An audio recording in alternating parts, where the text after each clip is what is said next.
আপুনি যদি মহাদেৱৰ প্ৰিয় ভক্ত হয়, মহাদেৱ কেনেকৈ জন্ম হৈছিল আপোনাৰ বাৰু জানিবলৈ মন নাযায়নে? এই সকলো প্ৰশ্নৰ উত্তৰ পাবলৈ ভিডিঅ'টো শেষলৈকে চাব আৰু ভিডিঅ'টোৰ কমেণ্ট বক্সত হৰ হৰ মহাদেৱ লিখি ভিডিঅ'টো লাইক আৰু চেনেলটিক ছাবস্ক্ৰাইব কৰিব এনেকুৱা ধৰণৰ ভক্তিমূলক ভিডিঅ' পাই থাকিবলৈ।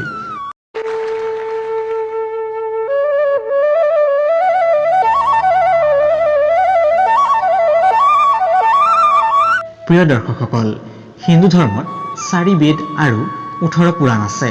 এই বেদ আৰু পুৰাণসমূহত দেৱ-দেৱীৰ জন্ম, বৰ্ণনা, অৱতাৰ সকলো কথা পোৱা যায়। এই বেদ আৰু পুৰাণতেই ভগৱান ভোলানাথ মহাদেৱৰ জন্ম কাহিনীৰ বৰ্ণনা পোৱা যায়। প্ৰিয় দৰ্শকসকল, ভগৱান মহাদেৱৰ জন্মৰ সম্পৰ্কে শিৱপুৰাণত মহাদেৱক স্বয়ম্ভু বুলি জনা যায়। মানে ভগৱান শিৱ নিজে সৃষ্টি হোৱা। তেওঁৰ কোনো পিতৃ আৰু মাতৃ নাই। তেওঁৰ মহিমা অপাৰ। তেওঁৰ কোনো মৃত্যু নাই। বিষ্ণু পুৰাণৰ মতে মহাদেৱৰ জন্ম ভগৱান বিষ্ণুৰ মূৰৰ জ্ঞানৰ পৰা সৃষ্টি হোৱা। সেইবাবেই ভোলানাথ সদায় ধ্যানত মগ্ন হৈ থাকে। প্ৰিয় দৰ্শকসকল, বিভিন্ন পৌৰাণিক কথা অনুসৰি যেতিয়া ভগৱান বিষ্ণু আৰু ব্ৰহ্মাৰ মাজত এটা প্ৰশ্নক লৈ তৰ্ক হৈছিল যে আমাৰ দুয়োৰে ভিতৰত কোন শ্ৰেষ্ঠ, ইয়াৰ ফলস্বৰূপে ব্ৰহ্মা বিষ্ণুৰ মাজতেই এটা জ্বলন্ত স্তম্ভৰূপে আবিৰ্ভাৱ হ'ল। কিন্তু বিষ্ণু আৰু ব্ৰহ্মাই এই ৰহস্য অনুভৱ কৰিব নোৱাৰিলে। প্ৰিয় দৰ্শকসকল, সেই জ্বলন্ত স্তম্ভৰ পৰাই মাত লগালে যে যোনে এই জ্বলন্ত স্তম্ভটোৰ শীৰ্ষস্থান বিচাৰি পাব সেইজনেই হ'ব মহান।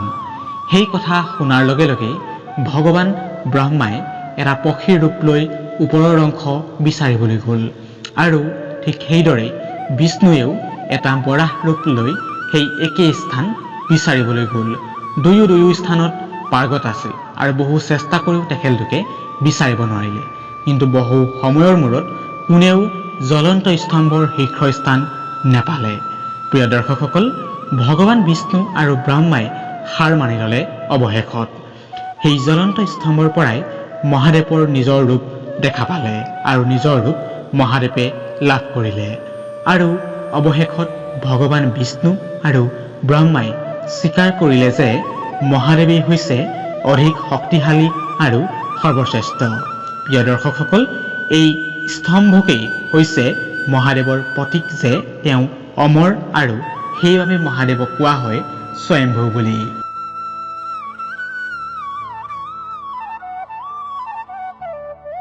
প্ৰিয় দৰ্শকসকল, এয়াই আছিল ভগৱান মহাদেৱৰ জন্ম কাহিনী।